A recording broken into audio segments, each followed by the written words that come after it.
So we would be sort of pretty legal under the conditions in that town. During this time period, did you have a relationship with Weissmandl? Not. I met his, when I came to America, I met him. I didn't have any relationship, no, Okay. no. So now I met him in America, and I met his son. He remarried. He's lost his wife and the children. He was shipped out to Auschwitz in '44, and he escaped. He jumped out of the train, left his wife and children on the train. So he remarried, and I met his son that is running the Montkiska Yeshiva now. Yeah, he was in my office. Yeah. Okay. So we left Nitra. You left Nitra. I left Nitra and I went to another city called Lohovce. Mm-hmm. And my uncle also, that lived in Michalovce, where we first came, the Jews had to move away from eastern Slovakia because the front line got too close and they didn't trust the Jews close to the front line. So the Jews had to move west. So my uncle moved to that town too. So my brother found a place in that town and an apartment with a Gentile who was a bachelor. He lived in a house. It was very comfortable. My brother was officially told him he was a salesman for men's shirts. And he had a different name than me, and I was supposed to be his nephew. And he said that I'm learning in that town to become a tailor. So that every morning I left the house, I came back in the evening. We were sure that this man knows that we are Gentiles. We purposely used to leave our papers, sometimes walk out without our papers, or some of our papers would leave them on the table, so he should see that we are Slovakian people, not Jews. And we were living there. It was very comfortable, it was very good. Every day I went to my uncle. They had a shul there. Some of the people, never went to shul because I didn't want to show my face among Jewish people. And I stayed by my uncle a whole day, and in the evening I went back home, and we were very happy there. How long were you there for? We were there a few weeks, and an uprising started. Not a few weeks, maybe a month or so. And an uprising started in Slovakia. And nobody knew what was going to happen. The Slovakian army made a revolution against the Slovakian army that was with the Germans. So they occupied the center part of Slovakia. And we were in the west side. Slovakia has east, west, and the center of Slovakia. The center was occupied by them. So we didn't know what to do. Should we go leave where we were or stay? So my brother said, I'm going to feel out the landlord. So my brother asked the landlord, he said, what do you think to the uprising? So the landlord asked my brother, what do you care about the uprising? So my brother said, I'm military age. They may make mobilization, they may take me in the army. He says, since when do they take Jews in the army? So my brother was shocked. He says, how can you say something like this? How can you say something like this? You know we are not Jews. He says, I know that you are Jews from the day you came here. And I welcome you here. You're pretty safe here. You don't have to worry. If I wanted to hurt you, I would have reported you up till now. And my brother tried to convince him that he's not Jewish. I wasn't home. Anyway, my brother comes to meet me. He said, we're going to run from here. I said, what happened? He tells me the story. I mean, I wasn't a kid. I was 17 years old, 18 years old. I said, listen, this is the best place that could happen. And the He landlord knows said it we're was Jewish, and he didn't report us. Why don't we stay here? My brother says, you are not gambling with anything but your life. And with your life, you don't gamble. You don't take a chance. This is how he feels today. A month later, he may feel different. So we never went back there. I pleaded with my brother. I said, let's go back and pick up the clothes. We came from Hungary, just what we had on ourselves. We didn't have any clothes. And my brother bought winter clothes. We were preparing for a cold winter. My brother said, we'll get other clothes. We are not going into this house anymore. We went straight to the railroad station, and we went to that part of the country that the revolution was. And there we were safe. We didn't have to be Gentiles anymore. It was a free country, the center part. But we didn't like, my brother didn't like it. I don't want to say we. My brother didn't like it because he said there's no way they could stand up against German tanks. They didn't have any heavy ammunition, just light weapons. Was there a lot of concern about Germans? There were no Germans there. There were no Germans. The Germans were fighting as the front line was getting closer. Mm-hmm. So the idea was to get back to the east, where we originally come from, because the Russians came in from Poland, or from one side. From the other side, they came in from Hungary. Mm-hmm. And they were pretty close to the Slovakian border, so we wanted to go east. But east was occupied by the fascists still. The Slovakians that were fighting with the Germans. So we tried to cross east. So we took a train and we wanted to go back to eastern Slovakia. So we were, me and my brother and another couple with a girl. So we went all the way to the border, to the eastern Slovakian border, where it was occupied by the freedom fighters. And the train continued east, but the girl said, let me go first. I'll see what's doing on the other side. If it's safe, I'll come back for you. Or I send somebody. If it's not safe, I'll come back anyhow. I'm not going to stay there. So the girl went and she never returned.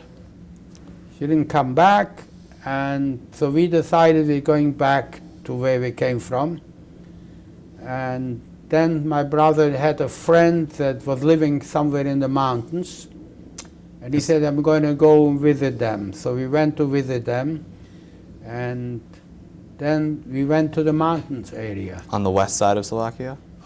No, it was in it was the center part of Slovakia, okay. But was also occupied by the partisans, but was in the mountains. Yeah. Mm-hmm. So that's where we went there. His friend was living there. He was working. They were living as Jews there. They had permission to stay. He worked for a big construction company, not a Jewish company. And he had permission to stay. One of them, there were two families, brother-in-laws. The other one was staying with him. So we joined them there. And they said this is a good place to stay because it was very high up in the mountains. Once the snow comes down, that's the end. There's no roads, there is no police. It was totally like a wilderness. Mm-hmm. So that's where I stayed for, my brother took me there. Again, my brother was not concerned about himself. Always wanted to find a place for me. But after 2 days, those two families said it's not a good thing. You came to visit us, we are Jews, and the guy that owns the place knows that we are Gentiles. They have Gentile friends, you know. Mm-hmm. It's not good if you stay with us. so that I should leave. So I left to a different village with my brother, and we came into a peasant, and my brother said, introduced me as his nephew. He said I was in a hospital in the city, and the hospital was bombed. I had a stomach operation, a whole story told him. I can't go back home because of the front, the fighting goes on. So to leave me there, all he wanted to do is leave me there. So he left me there, and he said he's leaving, and he's going to come back. Every week he's going to come back. And if it gets very bad, he'll stay where I am.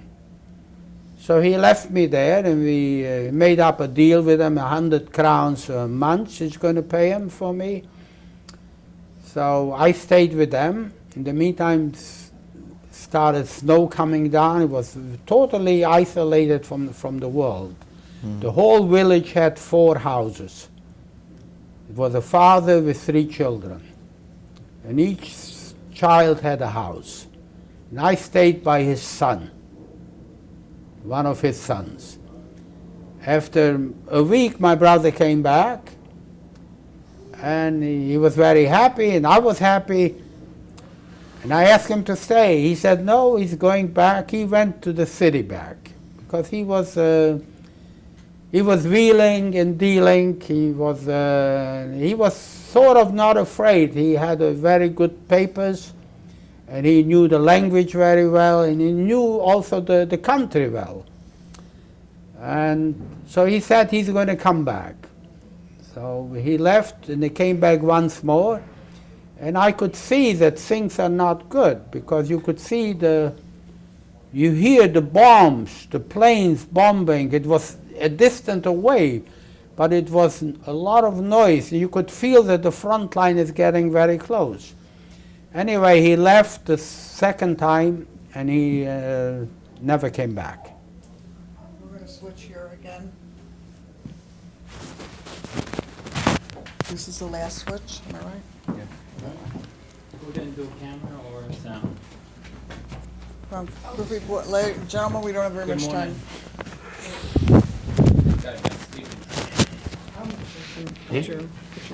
Pick your up your arm. I was listening. Yeah, we're just, well, we have to, the DVD's running out, so. Who's on camera? All right. So, describe, so he said his brother didn't come back. What did you want to put in 19? Right, yeah. You'll have to wait to see that, Dan. Okay, so, no, you're gonna ask, Can I ask where Jack's brother was, or if you know? he said his brother didn't come back. Okay? That's Ask him, do you know what happened to him? You'll start there. You'll start, listen, you said your brother didn't come back. Do you know what happened to him? No. You didn't do sound? No. You need to pay more attention. Alright? Just turn on the camera and get on the sound. Do you know what happened to him? Okay, that's one. Yeah, that's fine. Then you're gonna do this one. This is gonna be number 2. This is gonna be number 3. And then start this one. All right? Got it? Guys, the DVD is running out very quickly, so you start loud and clear. My name is, let's go.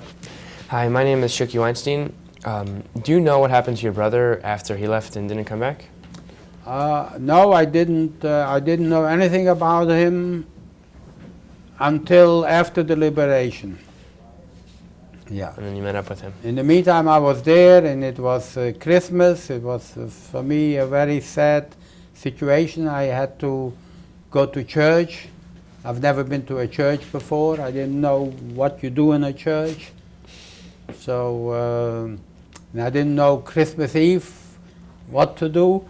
So suddenly I made believe I'm sick and I'm sleeping, and the guy came and poured holy water on me, sprayed holy water on me on Christmas Eve. And the next day I got ready. We went to church. And I was scared stiff all the way to walk into a church. I thought I'll die when I get into a church. With my background, we've never been to a church, you know. Yeah. And we walked to the church. It was a couple of hours. It was in winter.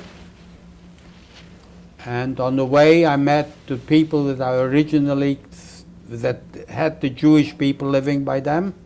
These people were not there anymore neither. They left later on. And so I was a bit relieved meeting them, going to church. At least they, in case they had any doubts that whether I'm Jewish, because I came to visit Jewish people. So at least now they know for sure that I'm not Jewish. But they see me going to church, you know. But by the time we got to church, boys my age were playing ball. And one guy screamed out, I should join the group. So of course, the first thing I did, I joined the group. That saved me from going into a church. So it worked, and you know, I was very happy. I went to church, and I didn't have to go into a church, you know. So, and afterwards, I went back, and I was very depressed because I didn't know, I didn't hear from my brother. I didn't know what's happening. And my brother told me when he came to visit me that in one of the villages there is a Jewish doctor. And every time my brother came to see me, which was only twice, he stopped by that doctor. And the doctor knew his name. So he said, one never can tell. In case there is ever something happens, you should know that in that village is a Jewish doctor. And the people are hiding him because they don't have another doctor there. They wouldn't let that doctor be taken away.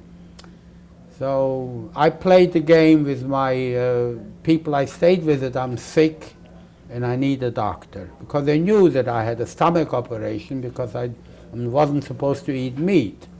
With all the things, I was afraid to eat treif. So I did not eat meat. So they said the terrain is terrible, big snow. So finally they agreed they will go to that village, which was not such a distant away, except it was snow and blowing and hurricanes. It was just horrible weather. Anyway, we made the trip, and I saw the doctor. This was already in January, and the doctor told me he hasn't heard from my brother since he saw him last time. But he said, don't worry, as far as you are concerned, we'll be liberated in a matter of days, hours, days, or a week the most, he said, we'll be liberated. Because the front line is very close. And I went back with him, he gave me some pills, which of course I didn't have to take, it's just to show the people that I'm sick, you know. And I came back, and a few days later, we were liberated. Yeah. Can you describe the day of liberation? Yeah, it was on a Saturday, Shabbos Shira. And Can you elaborate the day of liberation? the day of liberation, it was January the 27th. It was January 27th. And it happened to be Shabbos Shira. To be honest with you, I didn't know that day it was 27th, but I knew it was Shabbos Shira. How? I found out it was 27th only a day later. I lost the calendar exactly, but I remember the Jewish calendar. Yeah. It was the parshas every week I remembered. It was Shabbos Shira, and it was on a Saturday, and in the middle of the night, a big explosion happened. The house I was living there, it was not a house, it was a hut, which the walls and the ceiling was made from mud and straw. It was very primitive, very poor. And all the mud from the walls and the ceilings fell on us. They started screaming and yelling. I didn't scream, I just tried to clean myself up because I knew the pattern that before the Germans leave any place, they blow everything up. An explosion like this to hit a mountain, it could only come, and there was no houses there to be blown up. There was only one bridge underneath the mountains. It was a long walk, but one bridge. And when you went out, ran out of the house, you could see the smoke coming from that bridge. It was dynamite. Yeah. So I felt that I was liberated. I didn't know that the Russians are there for sure. But I felt that this is it, and it was quiet with no bombs falling, no noise. It was very peaceful.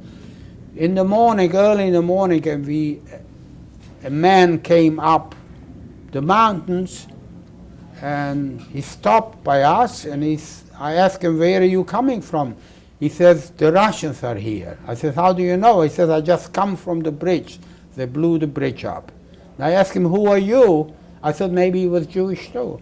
He says, no, I'm a Hungarian. I escaped from I'm a deserter from the Hungarian army that was fighting the Germans, with the Germans.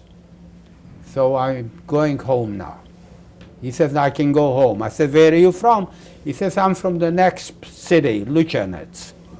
So I asked him, can you take me with me? He says, yes. I said, all right, so I'll go with you. But I told him I have some other people that I know that are hiding in another village here. Jewish people that were hiding, these two families that we met in the beginning when we went there. And so I went to them, and I come in there, they were in a bunker. They were out of the bunker, they were in the house.